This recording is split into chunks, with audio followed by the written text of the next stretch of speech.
Deux jours d'or. Aujourd'hui, je vous retrouve pour un nouveau cours de breton et nous allons voir le verbe être en breton. Alors déjà, le verbe être en breton, il faut savoir une chose, c'est qu'il a 4 formes. Donc une forme un peu commune, une forme bouche-trou, une forme d'habitude, une forme de situation et une forme où il y a le sujet avant le verbe. Mais on va commencer par le commencement, donc les sujets. Donc plutôt en zone vantaise, on va dire me pour je, plutôt mais dans le nord, te pour tu. Pareil, T dans le nord.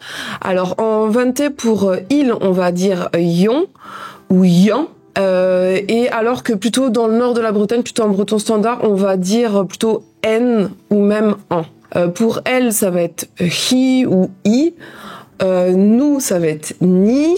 Vous, plutôt hu, hui. En vantais, et puis rui plutôt dès qu'on monte un peu et qu'on s'éloigne de l'est pour aller plus vers l'ouest. Et puis, alors moi à gros je veux dire han pour il et elle au pluriel, qu'on dira aussi j en vantais, enfin sur certaines zones, et également int dans la grosse majorité quand même aussi de la Bretagne bretonnante. Donc le verbe être. Alors en vantais on va dire bout, alors qu'en KLT on va plutôt le dire baisant, béant, baisa. Une des règles qui est hyper importante, c'est que de toute façon il faut le mettre en deuxième position dans la phrase. Si vous êtes un peu perdu dans l'ordre des mots en breton, déjà concentrez-vous sur la règle de mettre votre verbe, peu importe, même si c'est pas le verbe être, un autre verbe, en deuxième position dans la phrase. Déjà vous aurez fait les 3/4 du boulot. Donc nous allons commencer par la forme de situation. Alors en vantais on va dire ima, ma, alors qu'en KLT ça va plutôt être aimant. On va commencer par le vantais.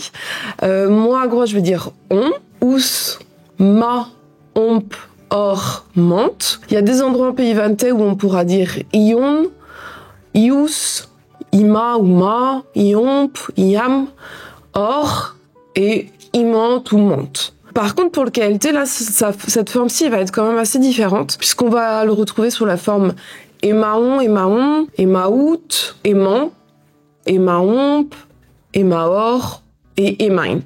À noter que cette forme en breton standard, elle va pouvoir se mettre à la forme négative, alors qu'en vantais, ce ne sera pas le cas. À la place, on utilisera plutôt la forme commune qu'on va voir juste après. Alors par contre, même si je vous disais que le verbe devait toujours être en deuxième position dans la phrase en breton, dans le breton parlé du pays vantais, on va pouvoir mettre ce verbe ima en début de phrase. Par exemple, si on veut dire le chevalet ici, on va aussi bien pouvoir dire en vantais ma mar, ou alors mar. Et c'est la même forme de phrase pour le KLT, mais je vous mettrai de toute façon ça à l'écran. Par contre, pour la forme négative, là, on va utiliser plutôt la forme commune, la forme bouche-trou.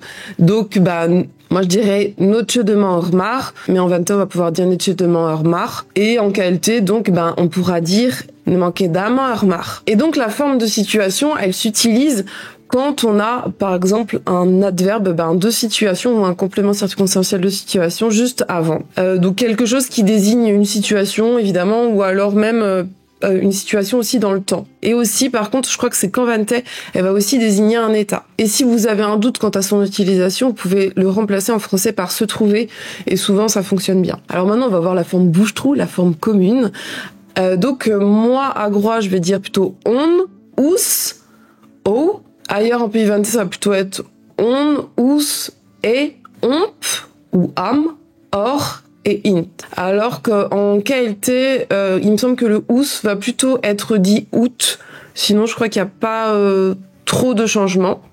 À part que aussi, on va pouvoir le prononcer eo sur une toute petite surface dans quelques petites paroisses, mais il n'y en a pas beaucoup, plutôt dans le nord de la Bretagne. Donc cette forme, elle est utilisée évidemment quand il y a un adjectif avant, ou alors même parfois un adverbe, et aussi évidemment quand on en a besoin pour mettre une phrase à la forme négative et qu'on peut pas se servir du verbe de la phrase affirmative. Donc par exemple, pour dire le cheval est noir, on va pouvoir dire duo ou dué mar, et à la forme négative, et donc à Groix noche rouser mar, en vantais neche rouser mar, et en KLT neke rouser mar. Alors maintenant, une forme qui est très utile, c'est la forme avec zo. Cette forme-là va être utilisée quand on va avoir notre sujet avant notre verbe en breton. C'est une forme qui est hyper utilisée en vantais parce qu'on a tendance en vantais à plus mettre le sujet en début de phrase par rapport notamment au breton standard, qui mettra lui l'élément le plus important de la phrase en premier. Par exemple, si on veut dire le cheval est noir, on pourra dire donc mar zo du, à peu près partout en pays bretonnant. Et si on veut mettre cette phrase donc à la forme négative, bah là on va devoir se servir de la forme commune. Donc on utilisera la forme commune, la forme bouche-trou, notche rouzermar, neke rouzermar, ou encore netche rouzermar. Et pour finir, la dernière forme, ça va être la forme, bon, qu'on va quand même pas retrouver super souvent, mais c'est la forme d'habitude. Donc en vantais, ça va plutôt être dit ven, ves, veille pour groix, veille aussi ailleurs, vemp, vers, vent, alors que plutôt dans les dialectes, on va dire du KLT, ce sera plutôt dit vesa, veses, ves, vesomp, vesit et vesonte. Cette forme, elle s'utilise quand il y a un élément qui désigne l'habitude en début de phrase. Si on veut dire que le cheval est heureux tous les jours, on pourra dire bamdai. Bon, moi je dis comme ça à gros, mais on va pouvoir dire bamdi ou bemdes même. Bemdes, vei, eurus, eurmar.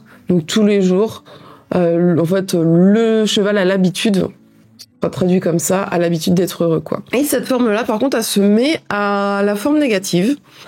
Donc on pourra dire Veke de ruz mar bamdai ou Veke de ruz mar bemdes. Voilà, j'espère que cette vidéo vous aura plu et qu'elle vous aura peut-être aussi permis de comprendre comment fonctionne le verbe être en breton. N'hésitez pas à vous abonner si ce n'est pas encore fait. Et moi je vous dis tchenavo.